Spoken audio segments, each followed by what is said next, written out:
وما أبرئ نفسي إن النفس لأمارة بالسوء إلا ما رحم ربي إن ربي غفور رحيم.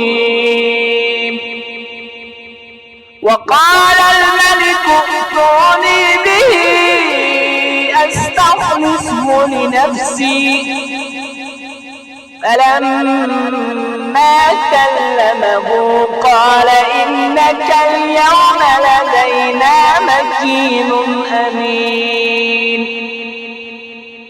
قال اجعلني على خزائن الأرض إني حفيظ عليم.